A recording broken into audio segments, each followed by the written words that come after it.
Hello, my YouTube fam and Instagram fam, LinkedIn fam, the school fam, everybody. Welcome to today's impromptu live. I decided I wanted to go live to give you guys a short Q&A session on a lot of Q&A around ADUs. Also give you guys an update on where I'm at with things, sort of like what's coming up, what you can be a part of if you're wanting to tap into the ADU space and don't know how to get started. So first, I'll start off with some of the questions. And if you're joining me from Instagram or from wherever and you have specific questions, feel free to type them into the chat bar and then I can answer those for you.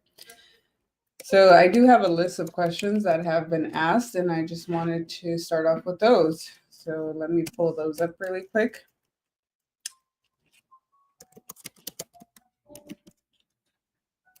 The first one has to do with financing. And let's start off with like the best way to finance your ADU. If you are a homeowner and you have equity, the best way is to tap into home equity line of credit, which is called a HELOC. And you can go to your credit union or your local bank, whoever you bank with, or you can reach out to lenders. I have a couple lenders that I can recommend. Irvin, who's one of them, and Charles is another one. So I'd say start off there. But really, you have to get creative. I mean, I've had people that have used 0% interest credit cards, um, tapping into their 401k, tapping into their savings, mixed with cash, mixed with like almost syndicating, where you have multiple people coming together and putting up capital to finances, especially if it's a family, where like the son is moving in. And so it's sort of a collective efforts of everybody bringing in financing to get it done. What are the top benefits of building an ADU? I'd say flexibility. You could be a rental right now, and then in the future, if you wanted to, it could be your retirement home. It can be your kids' playhouse. It can be your office. There's just many different uses for it.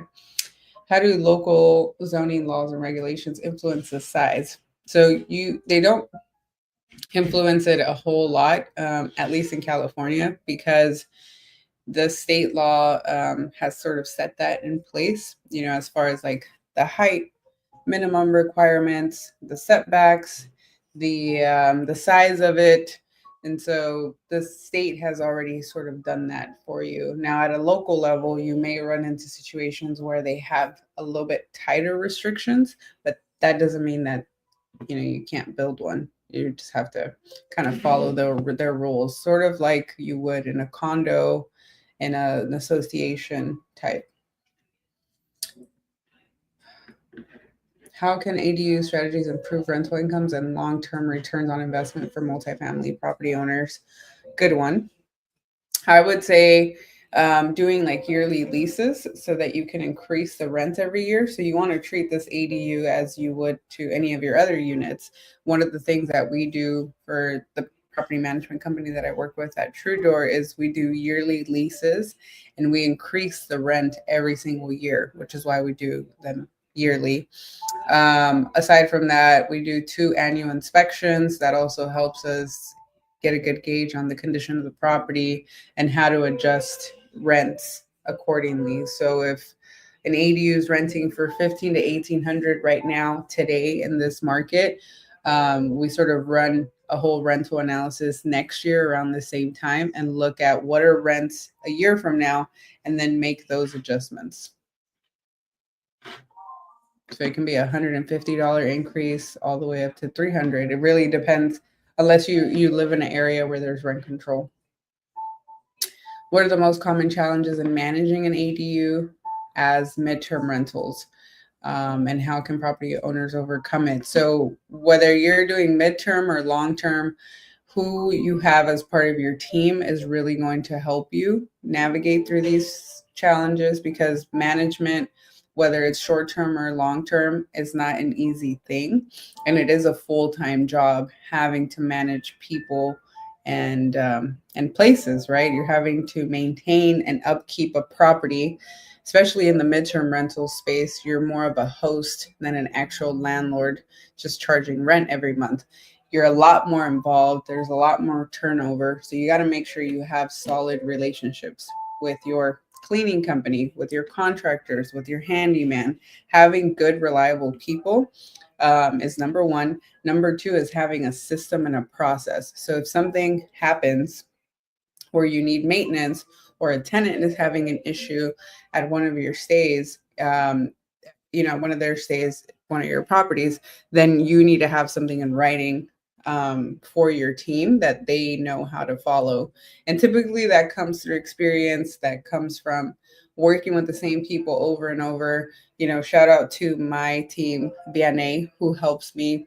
Right now, we manage about 8 units in Hermosa Beach. These are a combination of duplexes and triplexes in Hermosa Beach, 8 units, and they're all operating as midterm rentals. And they all took a lot of work to get through to get them to become midterm rentals. I'm talking, a kitchen renovation, a bathroom renovation, getting these properties refurnished because all the furniture that was there was old and it smelled bad, and these properties were closed for months at a time. So they were vacant, sitting empty on old ass furniture.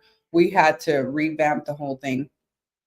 And I say we because I wasn't doing it myself. I have a team who I can rely on to help that vision come to life, and who are my boots on the ground. So Vianney is my boots on the ground, and she has those hyper local connections of people that I just mentioned, which is your cleaning, your handyman, your contractor. She's been able to really manage and take lead on all of that. And I just check in with her and help her continue to help grow the business by bringing in new clients. And those are sort of the ways that we've set out our roles. And so we don't step on each other's toes. We know what she needs to do, what I need to do, and how to cultivate those relationships. Let's see here. I know I got a couple more. How can ADUs help address housing shortage, and what role do they play in affordable housing? Um, they play a role in both, because ADUs create more inventory, especially now with you being able to possibly sell it at some point. If your local city or county decides to opt in to AB 1033, where you can condoize your ADU and sell it off, now it's solving both, right? The affordability, because you can obviously buy an ADU for a much, you know, a cheaper price, or a much lower price than you would a single family house for probably the same size, maybe in the same neighborhood. So I think it just creates more inventory. So that's how you solve a housing shortage. You're able to house more people who qualify for it. It doesn't really solve the homelessness issue, which are two separate things, right? But here you're saying affordability. So affordability, yes, because the more you have of it, then it's simply supply and demand. So if you have a lot more ADUs that are being built, it's helping address the housing shortage that we're currently in. Therefore, it's also helping it be much more affordable. Most people my age can't afford to live in downtown LA, but if you have an ADU in the back house, and you're renting that out for half the price than you would for an apartment or a single family home, now I'm in the game. Now I'm able to actually tap into that market and rent something local to where I work, live, where my friends are, where my community is, in these high dense areas. So that's kind of how I see it, solving both at the same time. What design trends or features make ADUs more attractive to tenants and maximize rental income? I like this question because it depends on who you're catering to. So, for example, some of the ADUs that we've done for travel nurses or college students or just millennials, really, like people who are going to single people or couples with their dogs, or 2 to 3 people, like these smaller units with higher ceilings. So going from 8-foot ceilings to 10-foot ceilings doesn't seem like a big difference to us, but for a tenant, it's a lot cozier. It feels a lot nicer. The layout and the feeling of it inside feels way different. I mean, I've seen it, and yeah, I'd say 10-foot ceilings all day long make a huge difference. If you have an ADU like in the back house, you may want to consider having those captain windows, which are those higher windows, so that your neighbor that lives in the ADU doesn't stare at the main house or like the front neighbors, right? So having those higher captain windows really give you privacy, but then still give you sunlight. And again, it just feels a lot a lot nicer. What are some other design layouts? Having 2 separate bedrooms with maybe one of them with its own bathroom and the other one somewhere close to that bedroom, so that they almost operate independently as 2 master bedrooms.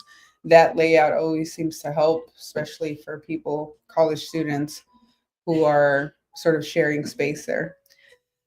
What are some tax implications and potential savings? So for taxes, you want to check.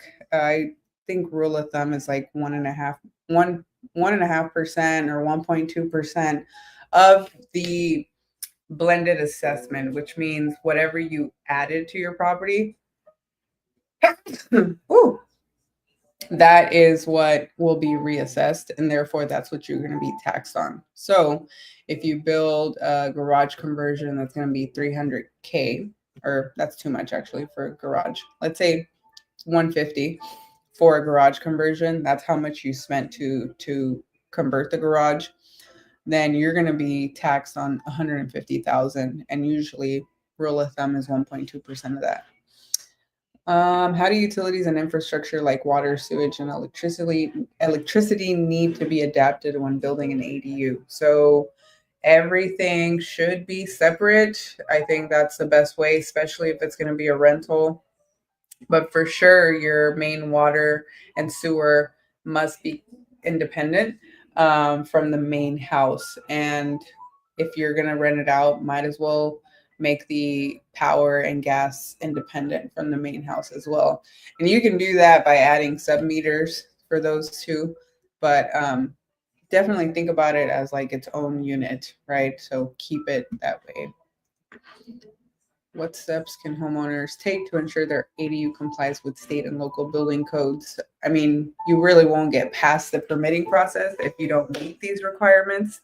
So that kind of answers your question. But what I will say, just to add on to that, is it's very important for you to work with people who have experience working with the city, who understand the code and understand how to reference the code when talking to the city about your specific property.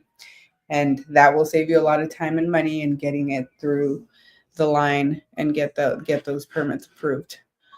I think that's it for now as far as questions. I really like this. I think I'm going to do it once a month.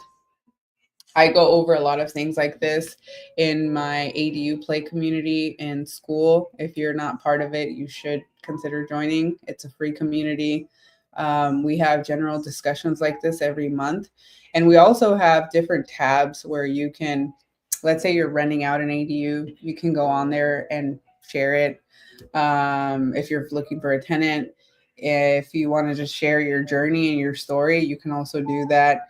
If you're looking, as an investor, if you're looking for a property with ADU potential, you can also go on there. You have access to the podcast. You even have access to some of the modules from my course for free. So I just try to incentivize people to join and really understand, because knowledge is power. So the more you understand the ADU play, the easier it'll be for you to vet people and start building your own team of either architect or contractor or design and build team that will help you get this to the finish line and sort of help you create this vision that you have of hopefully building more ADUs, or just tapping into that space if this is new for you. And yeah, I mean, in-person events that I have coming up is also another good way to tap into your network hyper locally and get to see like who's doing what and what's the reputation for people. It's very difficult to vet people, and you do that through relationships and trust. So I'm having two events coming up in December. December 22nd, which is on a Friday, I'm having an ADU investors happy hour in Huntington Beach.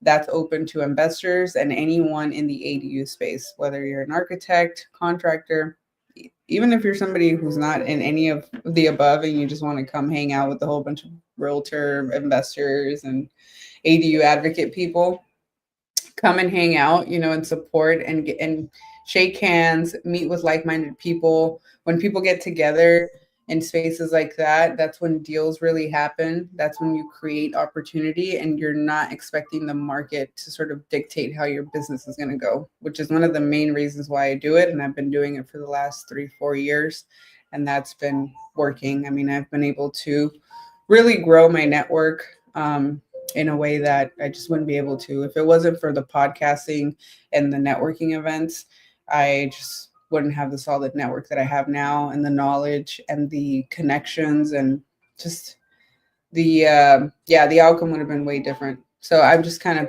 paying that forward and at the same time continuing to grow the community. So that's happening Friday, December 22nd. And then Sunday, December 20th, December 22nd, which is that Sunday, I'm having a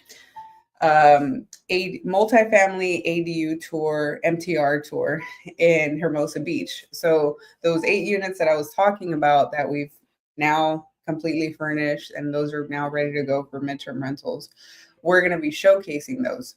A lot of people have asked about like the process of it, and I figured it'd be cool to have 2 hours, 3 hours tops to showcase the units, show you guys how close these units are to the water, who we're catering to, right? When we're thinking about putting these as midterm rentals, what does that process look like? And then one of them actually has an ADU, or two of them. So we're going to showcase that as well and kind of give you guys some rough numbers on how much it costs to buy something like that, how much would it cost to build something like that ADU, and then how much would you anticipate for something like that in that location to generate monthly, and just give you a good idea and framework to work with on as far as investing, and then just streamlining the entire process for you.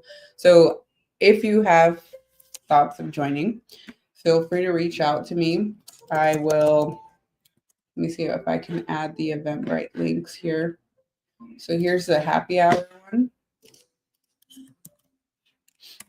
And